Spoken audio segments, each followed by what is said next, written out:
দীর্ঘদিন ধরে বাংলাদেশি রোগীদের চিকিৎসা ভ্রমণের প্রধান গন্তব্য ছিল প্রতিবেশী ভারত। কিন্তু সাম্প্রতিক সময়ে এই চিত্র বদলে গেছে। দুই দেশের রাজনৈতিক টানাপোড়েনের সুযোগ নিচ্ছে তৃতীয় দেশ। মূলত গত 5 আগস্ট থেকে ভারত বাংলাদেশের সম্পর্কের এই টানাপোড়েনের শুরু হয়।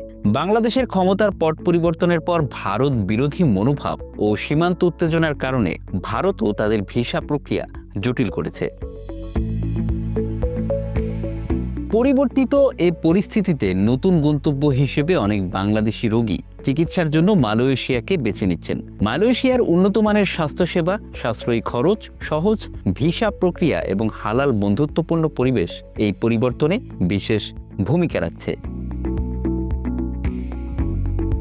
বাংলাদেশের মেডিকেল ট্যুরিজম আকৃষ্ট করে অনেক দিন ধরেই প্রচারণা চালাচ্ছিল মালয়েশিয়া সরকার, কিন্তু দিল্লি বা কলকাতার অফারের কাছে তারা সুবিধা করতে পারছিলেন না। মূলত ভারতীয় হাসপাতালগুলো বাংলাদেশি রোগীদের জন্য দীর্ঘদিন ধরে নির্ভরযোগ্য সেবা প্রদান করে আসছে। ভৌগোলিক নিকটতা, সাশ্রয়ী চিকিৎসা খরচ এবং উন্নত চিকিৎসা প্রযুক্তি ভারতকে বাংলাদেশের প্রধান মেডিকেল ট্যুরিজমের গন্তব্যে পরিণত করেছিল। 2012 সালের এক গবেষণায় দেখা যায়, সে বছর বাংলাদেশ থেকে বিদেশে চিকিৎসা নিতে যাওয়া রোগীর সংখ্যা ছিল 3.5 লাখ, যা 2024 সালে এসে রোগীর সংখ্যা বেড়ে 27 লাখ ছাড়িয়েছে। এসব রোগীর 92% গন্তব্য ছিল ভারত, বাকি 8% মধ্যে সামান্যই ছিল মালয়েশিয়ামুখী। 5 আগস্ট পরবর্তী ট্রাভেল অ্যান্ড ট্যুর ওয়ার্ল্ডের এক প্রতিবেদন অনুসারে ভারতের চিকিৎসা নিতে যাওয়া বাংলাদেশি রোগীদের সংখ্যা উল্লেখযোগ্যভাবে কমেছে। অন্যদিকে বেড়েছে মালয়েশিয়ার। সংশ্লিষ্টরা বলছেন, মালয়েশিয়া তার স্বাস্থ্যসেবা খাতকে আন্তর্জাতিক মানে উন্নীত করেছে।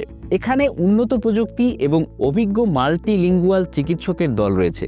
মালয়েশিয়ার হাসপাতালগুলো বাংলাদেশি রোগীদের জন্য বিশেষ সেবা প্রদান করে, যার মধ্যে রয়েছে হালাল খাবার, ধর্মীয় ও সাংস্কৃতিক সংবেদনশীলতা। এছাড়া মালয়েশিয়ার সহজ ভিসা প্রক্রিয়া এবং শক্তিশালী পরিবহন ব্যবস্থা বাংলাদেশি রোগীদের জন্য অতিরিক্ত সুবিধা যোগ করেছে। মালয়েশিয়ার স্বাস্থ্যসেবা খাত দেশটির অর্থনীতিতে গুরুত্বপূর্ণ ভূমিকা রাখছে। বাংলাদেশি চিকিৎসা পর্যটকদের আগমনে মালয়েশিয়ার জিডিপি বৃদ্ধি পাচ্ছে। স্বাস্থ্যসেবার পাশাপাশি হসপিটালিটি, পরিবহন এবং খুচরা খাতও লাভবান হচ্ছে।